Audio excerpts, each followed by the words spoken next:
Good morning friends. So welcome to the prelims booster session. आज का पहला topic है all India survey on higher education. तो social issues के लिए टॉपिक इंपॉर्टेंट है। यूनियन मिनिस्ट्री ऑफ एजुकेशन ने ये जो है all India survey on higher education release कर दिया है। 2020 और 21 की रिपोर्ट है। 2011 से लगातार निकाली जा रही है। इसमें जो है हायर एजुकेशन की डेफिनेशन ये है कि 12 साल की स्कूलिंग के बाद जो एजुकेशन आप लेते हो उसको हायर एजुकेशन कहते हैं। तो कैटेगरी 1 में यूनिवर्सिटी लेवल के इंस्टीट्यूशंस, कैटेगरी 2 में कॉलेजेस या इंस्टीट्यूशंस लेवल के इंस्टीट्यूशंस, फिर जो है कैटेगरी 3 में इंस्टीट्यूशंस जो किसी भी यूनिवर्सिटी के साथ एफिलिएटेड नहीं हैं, जो स्टैंड अलोन है, उनको एक बेसिकली कैटेगराइज किया जाता है। इसमें स्टूडेंट एनरोलमेंट डेटा, टीचर का डेटा, इंफ्रास्ट्रक्चर की इन्फॉर्मेशन, फाइनेंशियल इन्फॉर्मेशन, ये सब जो है कलेक्ट की जाती है। अगर हम इस साल की डेटा के हिसाब से देखें तो 353 यूनिवर्सिटीज़ इंक्रीज़ हुई हैं। ठीक है। इंस्टीट्यूट्स ऑफ नेशनल इंपॉर्टेंस भी जो है वो लगभग डबल हो चुके हैं। 191 न्यू हायर एजुकेशन इंस्टीट्यूशंस जो है वो नॉर्थ ईस्टर्न स्टेट्स में आए हैं। हाईएस्ट नंबर ऑफ यूनिवर्सिटीज़ जो है वो राजस्थान में आई हैं, उसके बाद उत्तर प्रदेश और गुजरात में। स्टूडेंट की एनरोलमेंट अगर हम देखें तो फीमेल एनरोलमेंट टू जो टोटल एनरोलमेंट की रेशियो है वो भी बहुत ही अच्छा इंप्रूव होकर अब लगभग ऑलमोस्ट इक्वल पर आ चुकी है। 49% पे आ चुकी है। जो शेड्यूल कास्ट या शेड्यूल ट्राइब की हम अगर एनरोलमेंट देखें उसमें भी इंक्रीज़ देखने को मिला है। और फैकल्टी में अगर हम टीचर्स के साथ कंपेयर करें तो 57% के आसपास मेल टीचर्स हैं, 43% के आसपास फीमेल टीचर्स हैं। ठीक है। नेक्स्ट हम टॉपिक देखते हैं। यूएनजीए प्रेसिडेंट इंटरनेशनल रिलेशंस के लिए इंपॉर्टेंट है। रिसेंटली जो है 77 session of UN general assembly के जो प्रेसिडेंट है वो इंडिया में विजिट करा है उन्होंने, और ये उनकी आज तक की पहली बायलैटरल विजिट है जब से उन्होंने यूएनजीए की प्रेसिडेंसी अज्यूम की है। यूएनजीए आपको पता है 1945 में बनाया गया था चार्टर ऑफ द यूएन के बेसिस पर, और one of the 6 principles organs of UN है।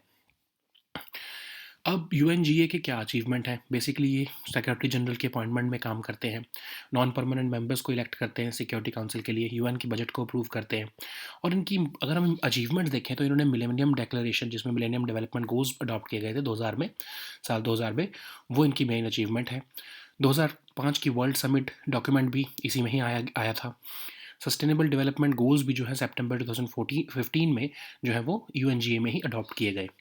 अगर हम प्रेसिडेंट ऑफ जनरल असेंबली देखें तो कोई भी मेंबर स्टेट जो है वो अपने सिटीज़न को मेंबर स्टेट के लिए नॉमिनेट कर सकता है, लेकिन जो प्रेसिडेंट होंगे वो अपनी पर्सनल कैपेसिटी में 1 साल के लिए सर्व करेंगे एज प्रेसिडेंट। ठीक है।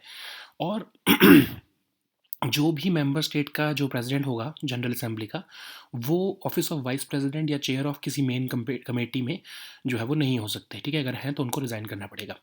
इसीलिए क्या होता है कि जो सिक्योरिटी काउंसिल, क्योंकि उनके हमेशा जो है vice president security council member के ही जो है 5 परमानेंट मेंबर के जो है सिटीजन्स होते हैं, इसीलिए उनके कभी भी जो है कोई citizen president of general assembly नहीं बनता है।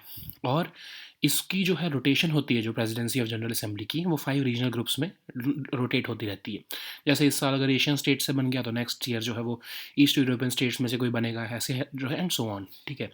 इलेक्शन ऑफ जो है president of general assembly simple majority vote से होता है जनरल असेंबली के, और 3 महीने पहले ही इलेक्शन हो जाता है जब वो ऑफिस अज्यूम करने लगते हैं। तो रोल एंड मैंडेट ऑफ अगर हम प्रेसिडेंट ऑफ जनरल असेंबली देखें तो उनका कोई एक्चुअल में जो है पावर उनके पास नहीं है। बहुत ही कम लिटिल फॉर्मल पावर है उनके पास, और वो जनरल असेंबली के अंदर ही वो काम करते हैं। नेक्स्ट हम टॉपिक देखते हैं पोलर वोर्टेक्स। ज्योग्राफी के लिए टॉपिक इंपॉर्टेंट है। तो मोहे चाइना की जो है एक नॉर्दर्न मोस्ट सिटी है, वहाँ पर -53 डिग्री सेल्सियस टेम्परेचर रिकॉर्ड किया गया है, जो उनकी हिस्ट्री में सबसे कम है। तो यहाँ पर जो है पोलर वोर्टेक्स के फिनोमिना को जो है वो कहा जा रहा है कि उसकी वजह से ऐसा हुआ है। पोलर वोर्टेक्स क्या होता है? एक large area of low pressure and cold air जो कि अर्थ के पोल्स को सराउंड कर रहा है। हमेशा ये पोल्स के आसपास ही होता है, लेकिन ये विंटर में ज़्यादा स्ट्रेंथन हो जाता है, और कई बार तो ये नीचे भी ट्रैवल करने लग जाता है। ठीक है। तो होता क्या है कि कोल्ड एयर जो है साउथ वर्ड ट्रैवल करती है जेट स्ट्रीम के साथ, और नीचे यूएस या कनाडा में, इवन अब यूरोप और एशिया के भी कुछ पार्ट्स में ये पोलर वोर्टेक्स बहुत ज़्यादा ठंडा कर देती है। ठीक है। कोई न्यू फिनोमेना तो नहीं है ये। अर्थ के रोटेशन और टेम्परेचर डिफरेंस की वजह से जो है जब टेम्परेचर डिफरेंसेस आते हैं तो पोलर वोर्टेक्स जो है एक्सपैंड करके सदर्न लैटिट्यूड्स में आ जाती है। इसलिए अगर हम कह रहे हैं कि क्लाइमेट चेंज अब जो हो रहा है तो टेम्परेचर डिफरेंसेस बढ़ रहे हैं, तो उसकी वजह से ये पोलर वोर्टेक्स का फिनोमेना बहुत ज़्यादा एक्सपैंड होना शुरू हो चुका है। सो नेक्स्ट हम टॉपिक देखते हैं spider star system, science and tech के लिए इंपॉर्टेंट है। तो नासा के साइंटिस्ट ने एक पहली बार गामा रे एक्लिप्स देखा है एक स्पाइडर स्टार सिस्टम में से। स्पाइडर स्टार सिस्टम क्या होता है? एक बाइनरी स्टार सिस्टम है जिसमें एक बड़ा स्टार जिसको हम पल्सर कह सकते हैं, और एक छोटा स्टार जिसको न्यूट्रॉन स्टार कह सकते हैं। उसको जो बड़ा स्टार है वो एक तरह से ईट कर लेता है, मतलब एक डेंस पल्सर का जो मटेरियल है वो पहले तो उस अपने जो दूसरे स्टार के जो है आउटर एटमॉस्फेयर को जो है वो सक इन कर लेगा, ठीक है।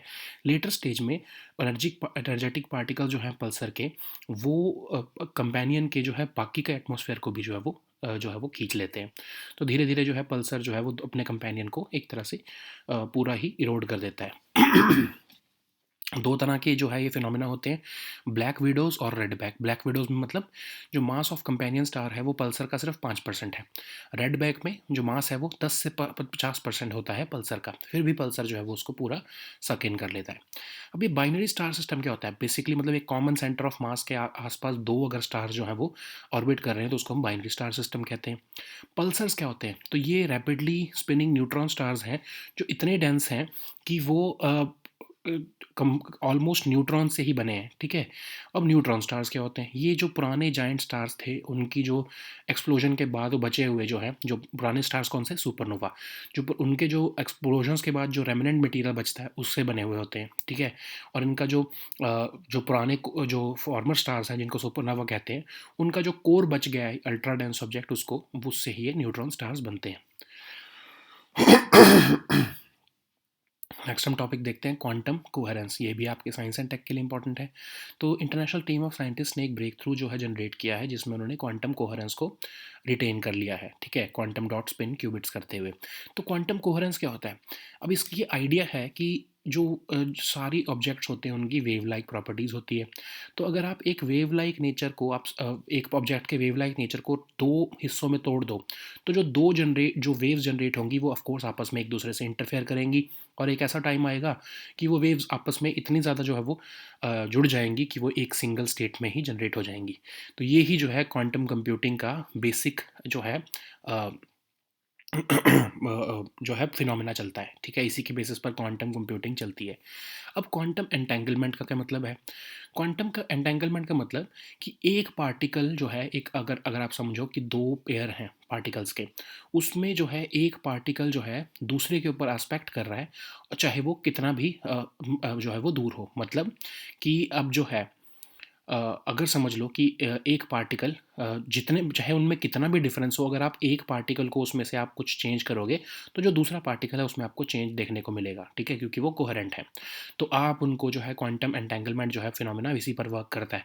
अब इसमें होगा क्या कि समझ लो अभी इंडिया ने भी ये करके देखा है कि बनारस में जो है वन एक पार्टिकल में आपने कुछ चेंज किया, और वो दिल्ली बैठे हुए जो दूसरा पार्टिकल था, जो दिल्ली में जिस पार्टिकल आपको आप कितना भी डिस्टेंस हो, वो वहाँ पर उसको चेंज हो गया, ठीक है। तो इससे क्या होगा कि हम क्वांटम टेक्नोलॉजीज़ कर सकते हैं ना, यूज़ कर सकते हैं। हमें कुछ टेक्नोलॉजी करनी हो, जो है कम्युनिकेट करना हो, तो हम बनारस में जो है एक पार्टिकल में चेंज लाएंगे और दिल्ली में जब वो चेंज आ जाएगा तो हमें हमारी कम्युनिकेशन पूरी हो गई, ठीक है। इसको हम क्वांटम एंटेंगलमेंट कहते हैं। अब principle of superposition of waves क्या होता है? जब दो से ज़्यादा वेव्स ओवरलैप कर लेती हैं स्पेस में, जो उसकी वजह से डिस्टर्बेंस होता है, वो एक तरह से sum of algebraic sum of individual disturbances होगा, ठीक है। तो ये आपको सिर्फ ऊपर ऊपर से ही समझने की ज़रूरत है, आपको ये बहुत डिटेल में जाने की ज़रूरत नहीं है। तो क्यूबिट क्या होता है? अभी आप जो है हम जो भी कम्युनिकेशन करते हैं वो या तो ज़ीरो या फिर वन, मतलब बाइनरी फॉर्म में होता है। लेकिन क्वांटम कंप्यूटिंग जो है वो इन बाइनरी के बीच का जो जो डिफरेंस है, उस जो है कम्युनिकेशन को हम कहते हैं क्वांटम टेक्नोलॉजी। तो उसमें आप लगा लो A1 A2 A3, जो ज़ीरो और वन के बीच का स्पेस है, उसको हम क्यूबिट्स में जो है वो एनकोड करते हैं, ठीक है। सो आपकी कोडिंग जो है वो ज़ीरो और one zero one zero one इसमें होती है ना, ज़ीरो वन के बीच में ही होती है सारी कोडिंग, बाइनरी कोडिंग होती है। लेकिन जो क्वांटम कंप्यूटिंग है उसमें ज़ीरो और वन की स्पेस को भी जो है वो एक्सप्लोर किया जाता है। सो नेक्स्ट हम टॉपिक देखते हैं सोलिगा एक्कारिनाटा। तो ये टॉपिक आपके इन्वायरमेंट के लिए इंपॉर्टेंट है। तो साइंटिफिक कम्युनिटी ने एक न्यू जीनस ऑफ वास्प को जो है सोलिगा कम्युनिटी के साथ जो है वो के नाम पर रख दिया है। तो सोलिगा एक्कारिनाटा जो है वो एक बेसिकली सब फैमिली है डार्विन वास्प्स की, और ये पेलिया आर्कटिक, न्यू ट्रॉपिकल और नियो आर्कटिक रीजन में मिलती है।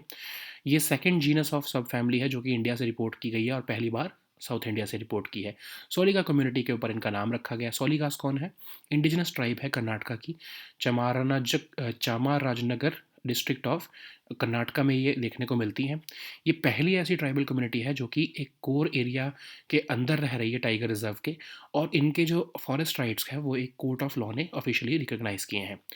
अब ये आपके बीलीगिरी रंगन हिल्स जहाँ पर ये सोलिगास रहते हैं, ये आपके north west of western Ghats में पड़ते हैं, और कपिला और कावेरी रिवर्स यहाँ से फ्लो करती हैं। ठीक है, so now let us see all these topics in English. So the first topic is All India Survey on Higher Education. So this topic is important for your social issues.